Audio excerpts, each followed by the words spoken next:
Hello guys, mayong hapon. So, eksakto alas 5 gyud sa hapon mga ka-farm diri sa amo.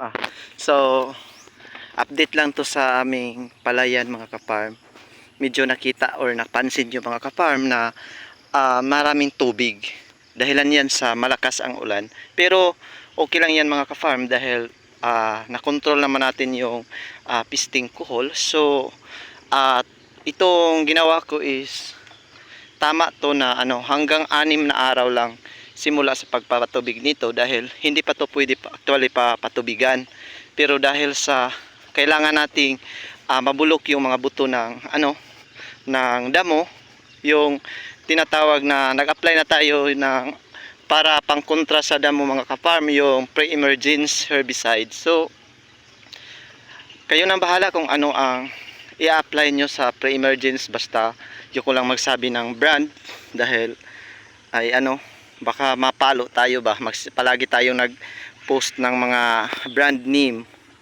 So ito na mga ka-farm, kasi kapag tuluyan ito na papatubigan, ano to mga ka-farm, kawawa yung palay, hindi to makapagbigay ng maraming tillers, tapos parang ug sa tao pa dili makaginhawa ba. So yun na, ganyan na mga ka-farm. Parang ano pa lang to mga ka-farm, mura og sa Bisaya pa, wa pay buot. Di ba? So ito na yung nung nakaraang December 20 ako nagpatanom at ito na yung resulta mga ka-farm. Dito ay medyo elevated, hindi masyado makapugong og tubig. So ganyan lang ang resulta, medyo maliit lang yung tubig, pero okay lang yan mga ka-farm, at least mamasa-basa naman yung lupa. So kailangan din naman yan para yung maintain yung moisture ng lupa, ay posible ring makatulong sa pagpapadali sa pagbulok ng seeds sa damo, dahil kailangang mapabulok yan bago natin tuluyang ipapatuyo yung lupa upang makaginhawa ba ang at saka mas maganda rin din sa palay na medyo papatuyoon konti yung lupa dahil mabilis yung kanyang pagbigay ng tillers or suwi, tawag ba dyan, o ganyan. Isang lang to mga kapam, kung napapansin nyo, isang lang yun, hindi to yung pag mark niya ba ay isang lang direksyon, hindi na crosswise yung pagbigay ng line kung saan doon ilagay yung pagtatanim sa palay. Yan, ganyan halos mga mga ka-farm. Kapag sa record natin to tingnan mga ka-farm, kawawa yung palay, pero lang to, hanggang sa 6 days na pagpapatubig upang sakto na yan mabubulok yung sa damo, yung mga seeds ng damo, or yung kung may ni-emerge na ba or nintubo na damo, ay mabubulok siya dahil lagpas naman yung tubig sa kanila, dahil hindi pa umabot sa 1 inch yung sumibol na damo. Ang delikado nito mga ka-farm, kung merong snail or yung golden apple snail or gas, yung pinaka grabe yun ka-piste sa ating palayan mga ka-farm, yung kuhol talaga. Pero dito mapapansin nyo, makikita nyo, wala naman, merong kuhol pero na lang, mga shell na lang ang natira, pero patay na mga ka-farm. Yan, kung magtatanong kayo anong seeds ko ang tinanim ko ngayon, ay to, puro hybrid to mga ka-farm.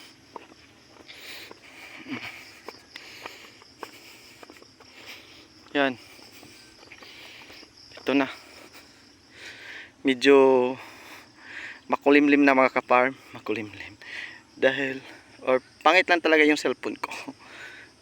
Ito na lahat. Hanggang dito lang tayo mga ka-farm ha. Kasi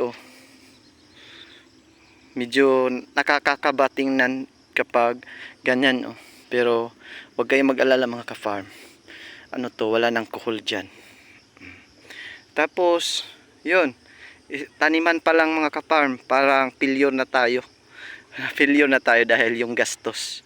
Yung sa seeds pa lang ay yung sa seeds ay 6,000 per 15 kilograms. Tapos 45 kilograms to at ginawa kong 50 kilograms. Ay nako, malaki na yung natin sa seeds pa lang. Tapos yung pagpapabunot, nako, gagastos din tayo. Per bundle is 2 pesos. So ganyan talaga yung mag-farm mga higala ko na kapwa akong farmer. Ganyan talaga. Tapos yung is per hectare, naging 7,000 per hectare, is total is 3 hectares is 21,000. So sa sinabi ko kanina mga ka-farm is pa lang, ganito pa lang stage is parang failure na tayo. So ang punto ko or points ko is kailangan nating alagaan talaga yung tanim natin na palay. So yun, dahil hybrid.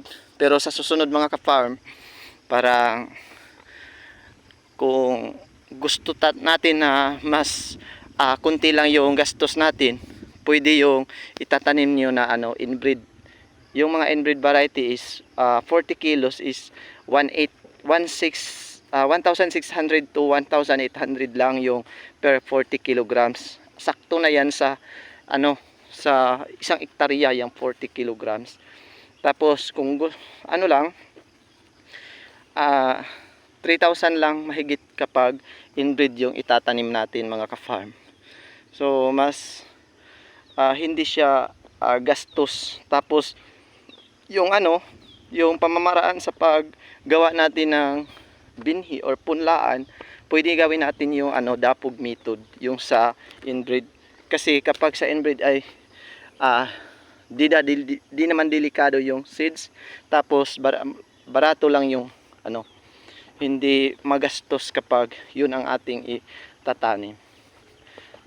So kung pa talaga mga ka-farm, dahil dito ay nagtakol tayo sa gastos, ganito talaga yung buhay bilang isang farmer.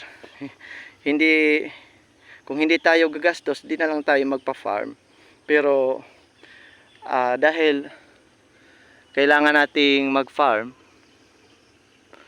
ay siyempre gagastos tayo, di ba? Yan, ganito pa lang tong pormahan dito mga ka-farm. Yan pa ang porma.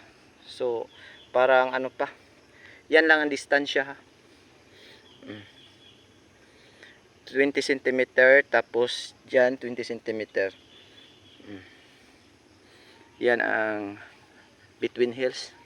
Distance niya between hills or kada punuan. Yan.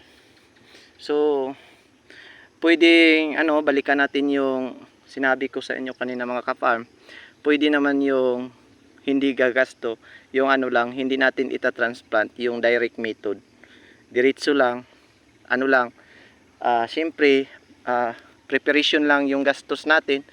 Pag 4 na bisis natin rotivate yung palayan, tapos lang din magpa-kanal, gagawa ng mga kung saan lagyan ng punla.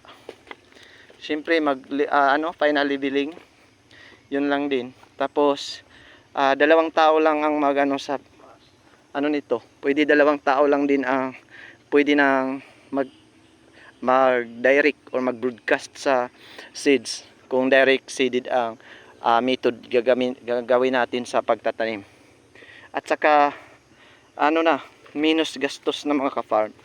Hindi na katulad sa ganitong pamaraan dahil Pacquiao basis to. Naging 7,000 per hectare. So naging 21,000 lahat ang bayad ko nito. So sa ngayon is malapit-lapit na sa 50,000 yung nagastos ko dito mga ka-farm. Tapos meron pang susunod-sunod na rin itong mga activity na gagawin nito mga ka-farm, dahil ito ay naka-apply na tayo ng tatlong litro na pang pre-emergence herbicides. Ito dahil kaya nga nagpapatubig tayo upang mabulok yung first step pa lang to. May pre-emergence, tapos pwede bibili na lang tayo ng isa or dalawa pang post-emergence. Kapag meron talagang in Bisaya is nakagitib ba, naka-emerge na at hindi na mapigilan, at parang lumago siya ba or tumaas na diretso yung damo, at yung pang post-emergence, yung ititira natin o i-apply natin. Maraming mga post-emergence na mga herbicides na pwede nating magtatanong lang kayo sa mga malapit sa inyo na mga farm supply, or pumunta sa mga Department of Agriculture o Municipal Agriculture kung malapit kayo. Magtatanong lang kayo mga ka-farm. Yun. After sa magkasabay yun mga ka-farm, yung after sa post-emergence na follow up natin kung mayroong talagang tumubong mga damo, meron na namang dahil second application sa herbicide sa post-emergence is sakto yan sa pag-aabono, 15 days. Bilong pa yan sa dapog. 10 to 15 days para madaling umangat yung at magbigay ng maraming tillers, kasi sa ganyang edad ang palay ay mas malakas magbigay ng tillers or saha ba. So kapag maraming saha, kapag mataba yung palay, syempre magbigay siya ng maraming saha. Kapag maraming saha, marami siyang panikol or bunga sa susunod, kapag magbigay na ng bunga. Yun. Pero paano mabigyan ang palay mga ka-farm kung ng maraming saha, kung pangit yung hindi natin binigyan ng pagkain yung lupa? Kasi sinabi ko mga ka-farm sa inyo na kailangan natin bigyan ng pagkain, kasi doon sumipsip yung tanim sa lupa. So ang lupa ang bigyan natin ng pataba. Tsaka yung lupa dito naman sa amin mga ka-farm ay hindi naman siya kumbaga lulong sa tawag diyan sa abono, sa commercial nga fertilizer is abundant pa to sa mga nutrients mga ka-farm.